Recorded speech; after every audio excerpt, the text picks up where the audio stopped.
ایک فقیر بادشاہ کے پاس گیا اور اپنی حاجت پیش کی۔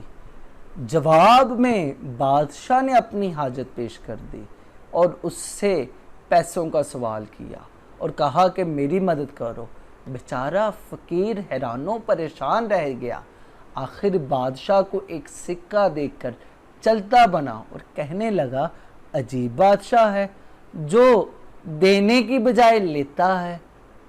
لیکن وہ فقیر جیسے ہی گھر پہنچا، اپنی جیب میں دیکھا اس سکے کے وزن کا ایک سونے کا ٹکڑا اس کی جیب میں موجود تھا۔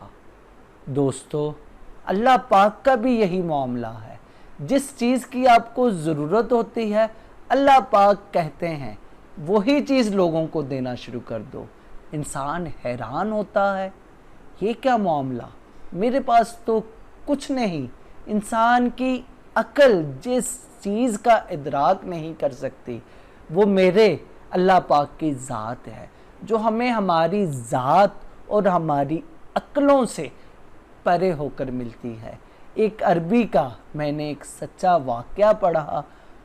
وہ مقروض اور تنگ دست تھا، بہت ہی تنگی میں زندگی بسر کر رہا تھا۔ اس کے دوست نے کہا صدقہ دینا شروع کر دے۔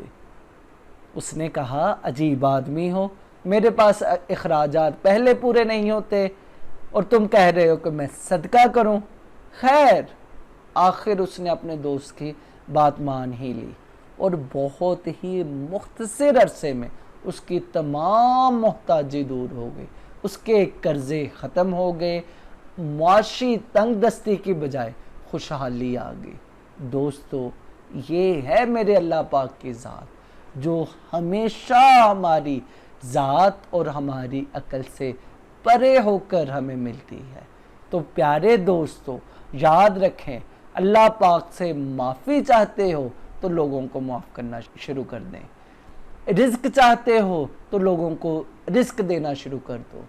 عالم بننا چاہتے ہو تو لوگوں کو سکھانا شروع کر دو۔ اللہ کی محبت چاہتے ہو تو اللہ کی مخلوق سے محبت کرنا شروع کر دو۔ نیز جو بھی تم چاہتے ہو وہ لوگوں میں بانٹنا شروع کر دو۔ لہٰذا اے انسان، تیری جو بھی ضرورت ہے وہ ضرورت لوگوں کی پوری کرنا شروع کر دے، تو تیری وہ ضرورت اللہ پاک ضرور پوری کر دے گا۔